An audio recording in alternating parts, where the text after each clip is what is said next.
Hello everyone! Welcome back sa aking YouTube channel.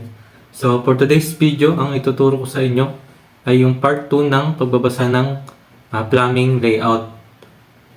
Then ituturo ko din yung pagkakaiba ng invert elevation or invert pipe at yung BOP or yung bottom of pipe. Di-discuss ko din yung PVC pipe dimension. So sa hindi pa pala nakakakilala sa akin, ako nga pala si JC, isang CAD draftsman. Kung bago ka pa lang dito sa aking YouTube channel ay huwag mong kalimutang mag-like, comment, share, and subscribe.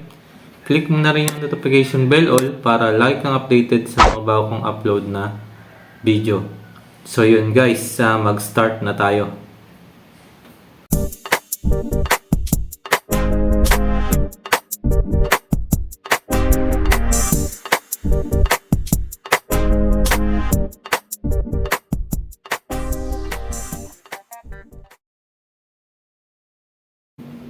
Kung makikita mo sa aking screen, ito yung aking ginawang reference sa pagbabasa ng plumbing or sanitary layout.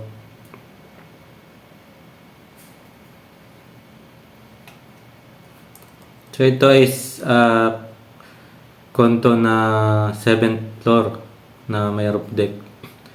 So itong ground floor lang yung ating gagawing reference. So meron siyang mga unit. So ang ituturo ko lang yung mga abbreviation yan. Para dun sa hindi alam, pag nagbabasa ng plano, is madaling malaman kung ano yung mga abbreviation na ito. So sa mga toilet, yan. Yung FCO, yan yung floor clean out. Then itong 100 diameter SP is yung pinakang main pipe or yung sewer pipe. Then itong SD is yung shower drain.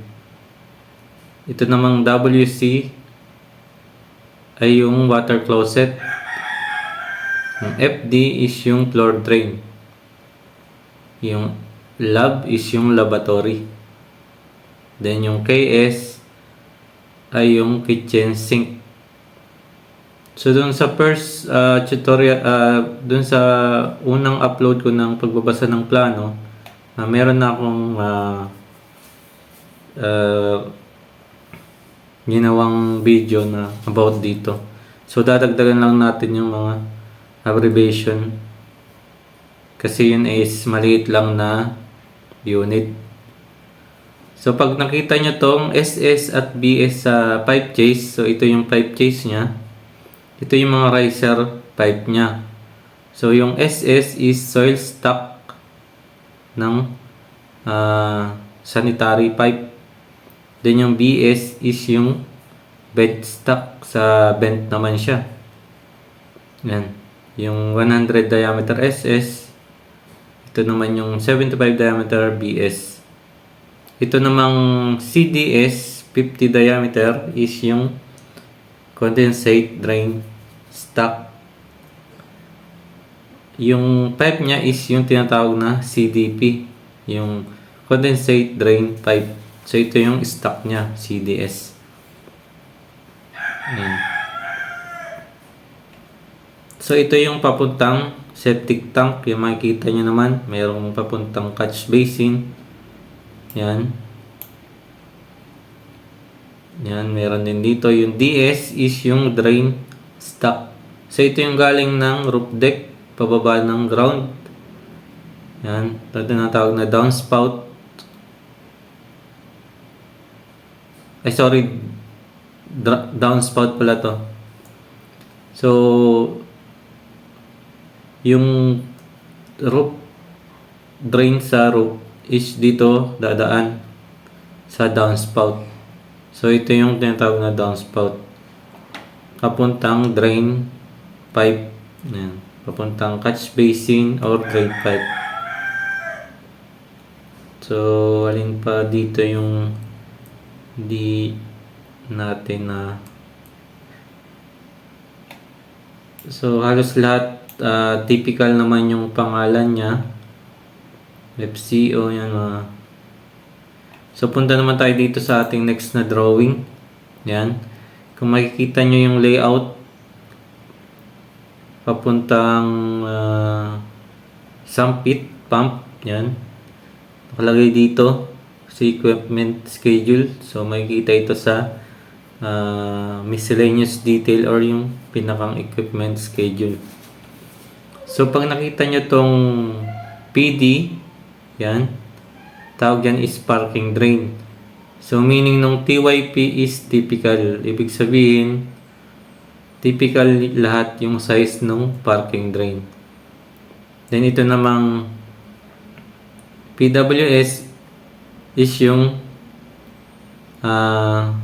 stock niya. Yan, parking way stock. So ito yung galing sa taas pababa. Yan. Yung ito is open canal siya, perimeter. Yan. Ang tawag dito sa per pipe na to, pinaikli lang siya, pero ang tawag dito is perforated pipe. Yan. Lahat ng ito, yung naka magenta is perforated pipe. Ito yung nasa ilalim ng building o yung nasa mismong lupa. Ito yung sisip-sip or doon dumadaan yung mga tubig na naiipon dito sa lupa papuntang sump pit. Yan, para hindi man lumubog yung building. Hinisip-sip nito ang mga pipe na to. Yan, perforated pipe.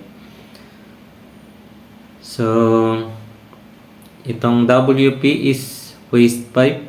Yan. Yan, nakalight lang siya ng ano. Yan. Ito yung oil interceptor niya. Dito sinasala yung mga langis. Yan. Yan ito.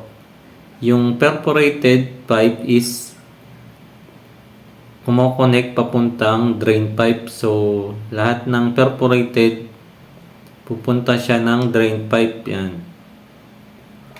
Yung pinakang main pipe niya ito.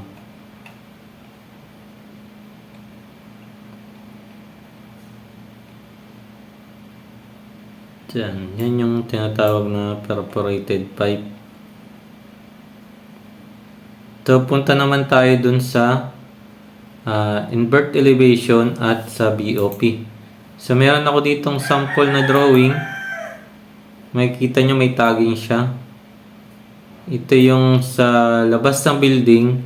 Then, itong nasa kanan yung nasa loob ng building.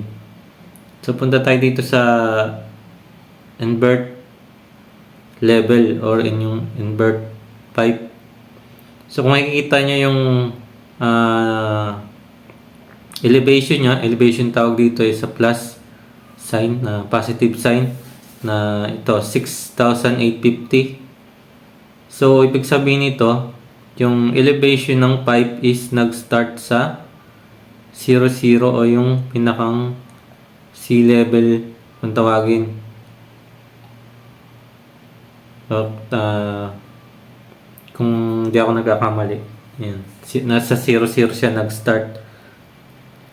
Kaya simula sa 0 hanggang dito sa pipe na to, yung bottom ng pipe na to is 680. Ito kasi yung nasa lupa na. Kaya tinawag na invert level or invert elevation. So, pwede naman tayo mag-reference sa pinakang mismong ground level ng building. So, ganun din siya. Naka-invert pa rin siya yung niya, elevation. So, ipapaliwanag ko sa iyo paano. Then, ito naman yung BOP, yung sa loob ng building is bottom of pipe. Ibig sabihin, pag nandito ka sa loob ng building at tumingala ka, makikita mo sa taas itong pipe na to. Yan. Then, yung elevation niya simula sa finished floor line is 3,720. Yan. Yung tinatawag na BOP. bottom of pipe. So, meron ako ditong sample na so, pagpalagay natin, andito yung ating pipe sa basement 2, ilalim ng basement 2, or yung perforated pipe natin, andito. Then, meron din dito sa basement 1. So, ito yung tinatawag na invert pipe. Kasi, yan, ito. Kasi itong part na to is lupa siya. Yan, kaya yung reference na kukunin natin para makuha yung kanyang elevation is dun sa 00 or dito sa ground floor mismo. Para makuha yung elevation niya. So, kung nasa loob naman yung pipe, example, andito yung pipe sa loob, yan dito dumaan, nag-cross yung pipe. So, ito yung tinatawag na BOP or yung bottom of pipe pag nilagyan ng elevation or tag. Yan. Yun yung pagkakaiba ng invert level or invert elevation ng pipe at yung bottom elevation ng pipe. So, yun.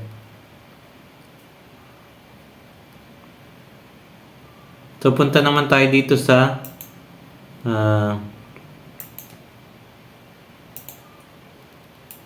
pipe PVC pipe dimensions.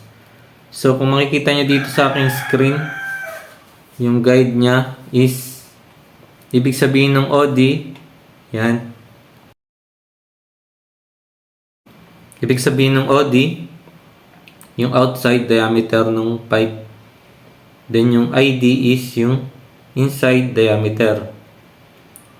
At yung WD is yung wall diameter. So yun yung pagkakaiba ng PVC pipe dimension. So pagdating naman sa mga sizes niya, yan, medyo malabo yung ating reference. So yung 2 inches pipe natin is nasa 50 diameter mm na yan. So itong kung sa sanitary, yan 50 diameter yung ating mga floor drain, vent, yan. Then ito naman, maliit na siya sa mga water line, yung 1/2, 3/4, 1 inches, 1 and 1/4, yan. Sa water line, itong 1/2 is nasa 20 diameter kasi dito may ano siya, may putal siya. Then itong 3/4 is 25 diameter sa mm. Itong 1 inches is 32 pala, 32. Then itong 1 and 1/4 is nasa 40 diameter. So sa mga sanitary naman, yung 4 inches natin is nasa ano na yun, yung 100 mm diameter na pipe, yung 4 inches na. Yun. So ito yung PVC pipe dimensions.